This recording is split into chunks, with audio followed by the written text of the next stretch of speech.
तुम्हें अंदेशा है कि तुम दोनों ने क्या किया है? न केवल उस डिम में पल रहे शत्रु का विनाश करने में असफल रहे हो, बल्कि तुम दोनों के कारण अब विंता भी सतर्क हो गई है। उसके होने वाले पुत्र को अपने वश में करने के लिए मैं विंता को अपने नियंत्रण में रखना चाहती थी,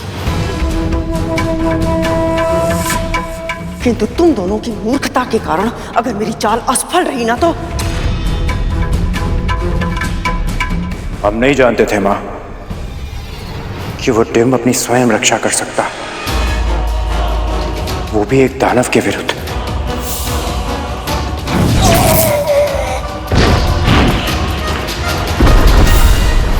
हाथी का शावक बल के कारण मतवाला होकर इधर उधर घूमता रहता है, मार्ग में आ रही हर वस्तु को इधर उधर फेंकता रहता है। वो उसे नियंत्रण में रखने के लिए जन्म लेते ही उसके पैरों में बेड़ियां डाल दी जाती है, पर जब वो बड़ा हो जाता है तो और भी बलशाली होने के बाद भी बचपन के अभ्यास के कारण अपनी बेड़ियों को तोड़कर भागने की चेष्टा नहीं करता है। वो हम समझे नहीं मां, उस डिम से इसका क्या संबंध मां? यदि हम भी उस अजन्मे विंता पुत्र को हाथी के शावक की तरह अपने नियंत्रण में रखना चाहते हैं, हमें सुनिश्चित करना होगा कि अपनी शक्तियों के बारे में उसे कभी ना पता चले।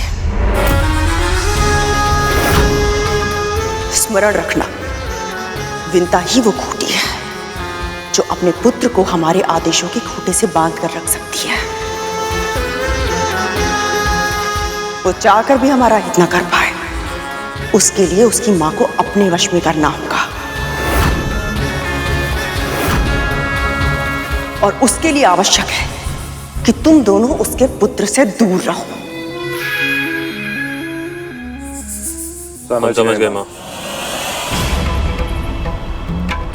अब विंता को अपने अधीन करने के लिए मुझे ही शीघ्र कुछ ना कुछ करना होगा।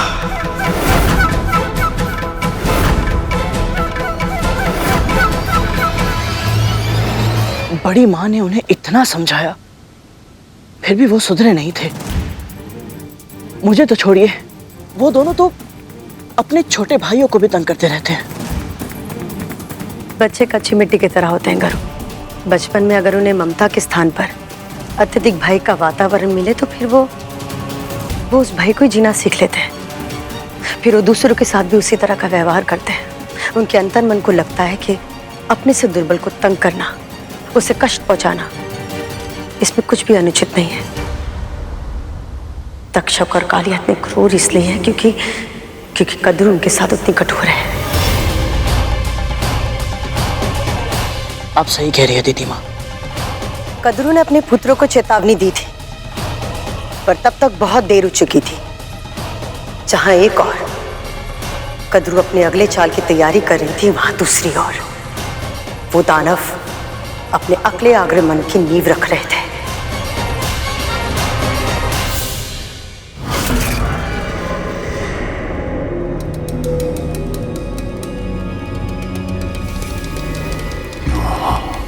टीम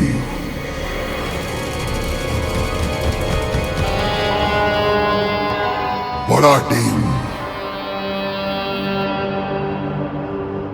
भोजन भोजन भोजन भोजन।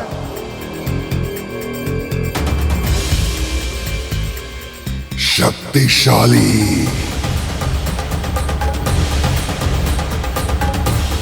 प्रतिशोध,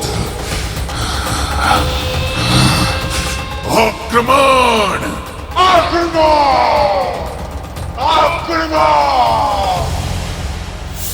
वो तीनों दानव तुम पर आक्रमण करने के लिए सही समय की प्रतीक्षा कर रहे थे गरुड़। उधर कद्रू भी शीघ्रता करने के पक्ष में नहीं थे। सही समय की प्रतीक्षा, ये उसकी रणनीति का सबसे महत्वपूर्ण भाग था। समय बहुत बलवान होता है गरुड़। निद्रा देवी की तरह समय को भी वरदान प्राप्त हुआ था। कुछ समय के लिए व्यक्ति सब कुछ भूल जाता है। कद्रू से स्नेह मिलने के बाद विंता उसके ताने, अपनी ईर्ष्या और अरुण के अर्ध विकसित होने का दुख धीरे धीरे भूलने लगी थी। और कद्रू अपने अगले चाल के लिए सही अवसर ढूंढ रही थी। और वो स्मरण है तुम्हें जब मदनोत्सव के दिन हम दोनों ने महुआ खा लिया था और 2 दिन तक नाचते रहे थे? हाँ, कितना उपहास उड़ाया था ना सबने हमारा। क्या हुआ विंता? कुछ नहीं दीदी, अरुण की दुर्घटना के बाद मैंने सोचा ही नहीं था कि मैं सामान्य बन पाऊंगी, फिर से जीवन जी पाऊंगी, हंस पाऊंगी। पर आपके कारण अब मुझ में फिर से आशा जागी है। अपने दूसरे पुत्र के जन्म के लिए उत्साहित हूं मैं। केवल तुम नहीं, मैं भी बहुत उत्साहित हूं। देखो तो उस डिम में है क्या?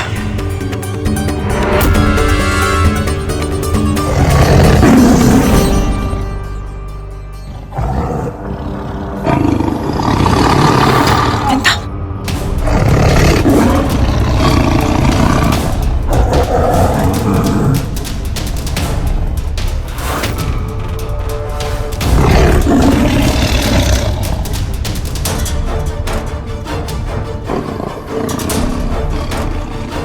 बाघ हिरण शावक को मार डालेगा। नहीं दीदी, जैसे बाघ निकट आएगा उस हिरण शावक की मां कूदकर संतान के सामने आ जाएगी और स्वयं को भोजन बनाकर बाघ के सामने अपने को प्रस्तुत कर देगी। प्रश्न ये नहीं उठता, संकट में सभी सबसे पहले स्वयं के प्राण बचाने के विषय में सोचते हैं, किसी और का तो मन में विचार भी नहीं आता है। लगी शर्त? लग गई। तो जो हारेगा उसे दूसरे को हंसाना पड़ेगा, विदूषक बनकर। स्वीकार है।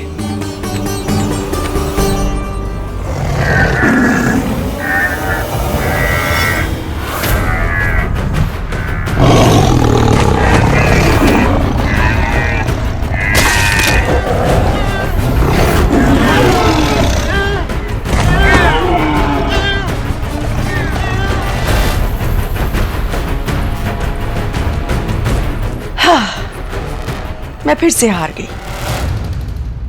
अब विदूषक बनना पड़ेगा मुझे। नहीं नहीं दीदी, मैं तो केवल परिहास कर रही थी। किंतु मैं तो गंभीर थी। शर्त हारी हूं, दंड तो भुगतना ही होगा।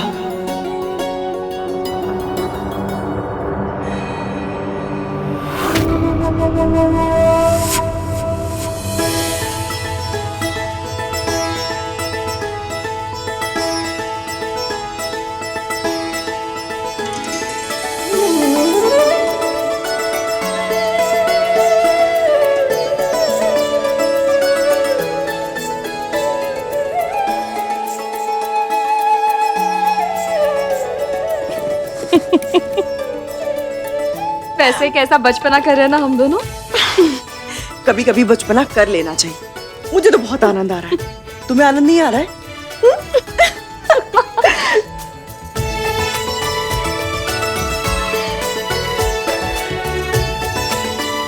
कैसा लग रहा है मस्सा?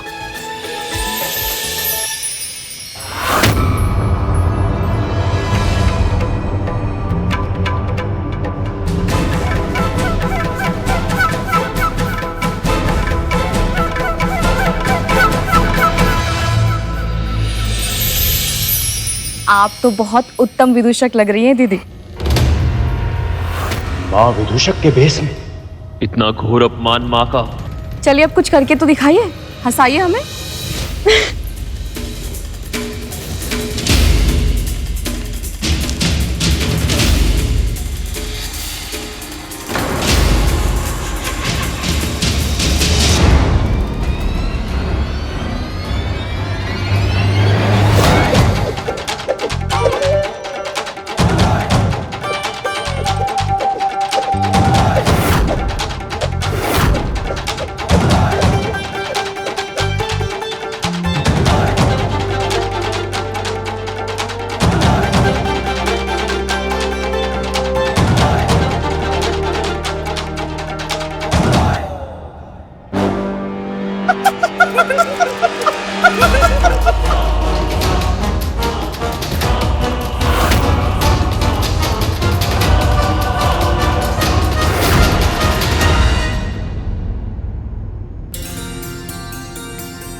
बहुत उत्तम दीदी।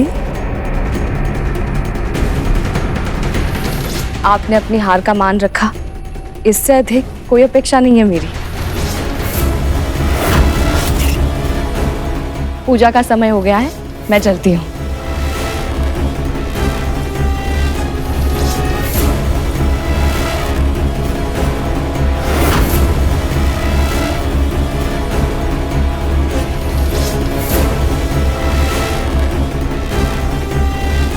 आपने अपना अपमान क्यों होने दिया माँ?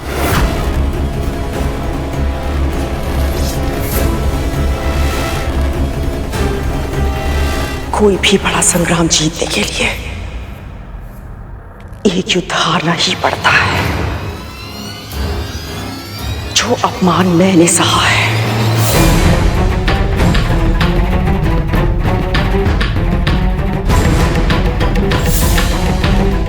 उससे 100 गुना अधिक अपमान विंता को सहना होगा,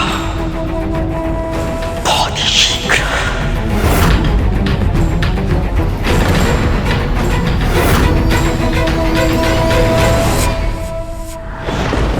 बड़ी माँ का मन इतना काला, इतना गहरा है, उसकी तह पाना असंभव है। मेरी माँ को अवश्य यही लग रहा होगा कि वो परिहास कर रही है। और बड़ी माँ मेरी माँ की प्रसन्नता, उनकी हंसी छीनने का षड्यंत्र कर रही थी। पर मेरी माँ तो बहुत बुद्धिमान है, फिर उन्हें इस बात की भनक क्यों नहीं पड़ी दीदी माँ? क्योंकि तुम्हारी माँ का स्वभाव बहुत अच्छा है करुण। वो सब पर विश्वास कर लेती है, वो भी अत्यधिक विश्वास। लेकिन ये बात भी सत्य है कि कोई व्यक्ति कितना भी अच्छा क्यों ना हो, उसमें एक ना एक अवगुण तो होता ही है। और मेरी माँ में भी है। शर्त लगाना, जुआ खेलना, ये 5 महापापों में से एक पाप होता है। अगर इसकी लत लग जाए ना तो इससे पीछा छुड़ाना आसान नहीं होता। तुम्हारी माँ में भी यही अवगुण था, आनंद के लिए शर्त लगाती थी वो। पर वो नहीं जानती थी कि यही अवगुण एक दिन उससे सब कुछ छीन लेगा। आपके कहने का क्या अर्थ है दीदी माँ?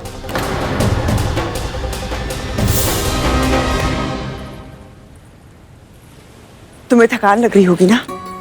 लग तो रही है। तो यहीं बैठ जाते हैं, वायु की ठंडक का आनंद लेते हैं।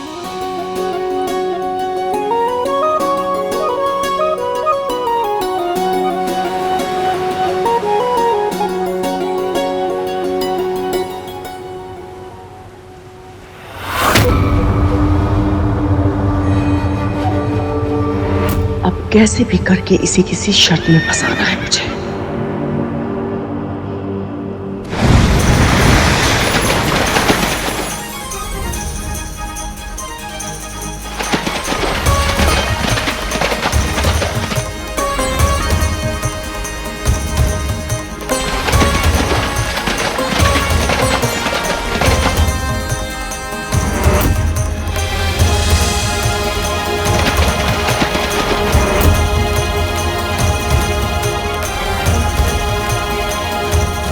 यही अवसर है मेरी होने वाली दासी से अंतिम शर्त लगाने का।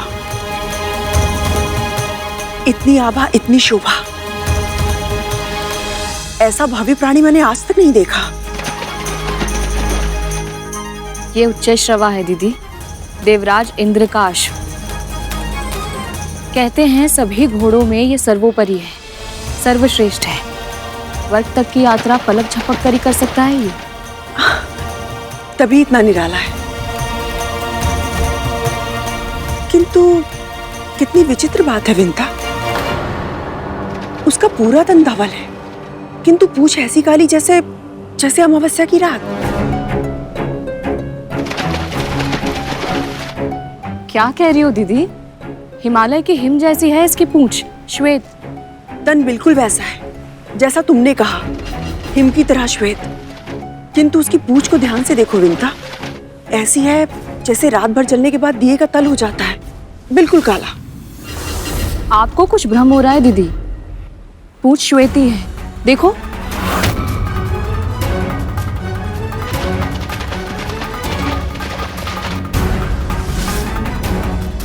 लगी शर्त?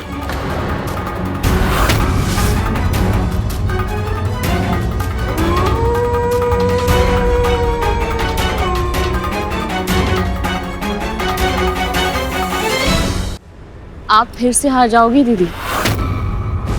श्वेत और काले में बहुत अंतर होता है, मैंने अपनी आंखों से देखा है। देखा तो मैंने भी है और मुझे अपनी आंखों पर पूरा विश्वास है। अभी तो वो समुद्र में लौट गया है। यदि तुम चाहो तो कल सुबह आके हम फिर से देख सकते हैं। तो बोलो, शर्त लगाने का साहस है? हारने वाले को जीतने वाले की एक बात माननी होगी। स्वीकार है?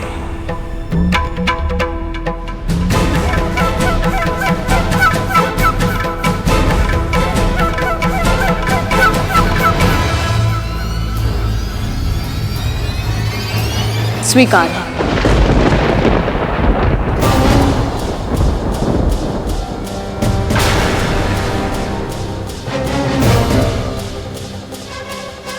ये अचानक क्या हो गया? मैं अपना डिम देख कर आती हूँ।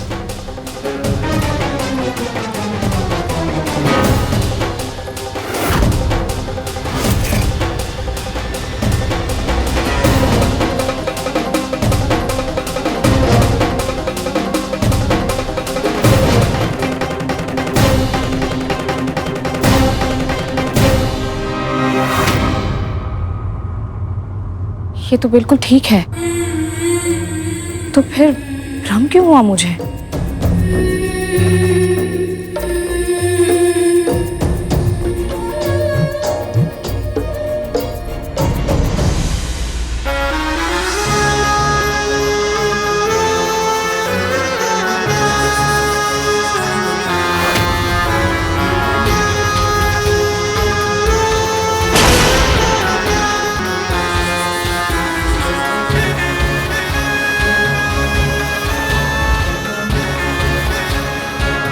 सब जानती है तू, भली भांति समझती है ये सब अनुचित है।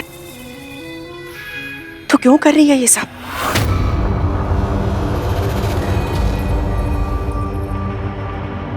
तेरी अंतरात्मा हूं कद्रू, मुझसे सत्य छुपाना असंभव है। मैं जानती हूं कि तेरे मन में क्या विचार पनप रहा है, इसलिए तुझे चेतावनी दे रही हूं कि तू जो करना चाहती है वो अकल्पनीय है। मत कर ऐसा। व्यर्थ के आदर्शों में मुझे मत फंसा। शर्त लगाना विंता के स्वभाव की दुर्बलता है और तू उसी दुर्बलता का लाभ उठाना चाहती है। इसीलिए तूने जानबूझकर शर्त लगाई कि उस घोड़े की पूंछ काली है, ताकि विंता को यह भ्रम हो जाए कि शर्त तू ही हारेगी। जबकि क्या? जबकि हारी हुई शर्त को अपनी जीत में कैसे बदलना है, इसका उपाय तो तुझे शर्त लगाने से पहले ही सूझ गया था। अर्थहीन प्रलाप मत कर, तू ये पाप मत कर। यदि किया तो असुरक्षा की ये भावना तेरे और तेरे पुत्रों के विनाश का कारण बन जाएगी। अभी भी समय है कद्रू, संभल जा।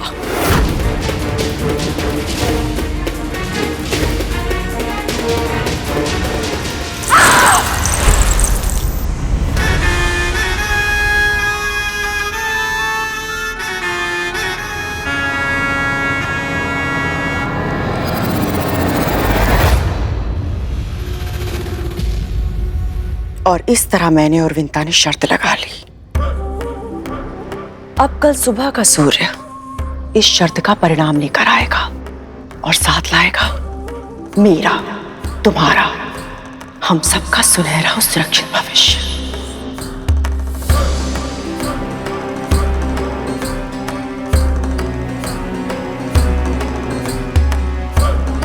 मैं जानती हूं तुम सबके मन में क्या प्रश्न उठ रहा है। यही ना कि जब उच्चैःश्रवा की पूंछ श्वेत रंग की है तो उसे काली सिद्ध करके मैं अपनी शर्त को कैसे जीतूंगी?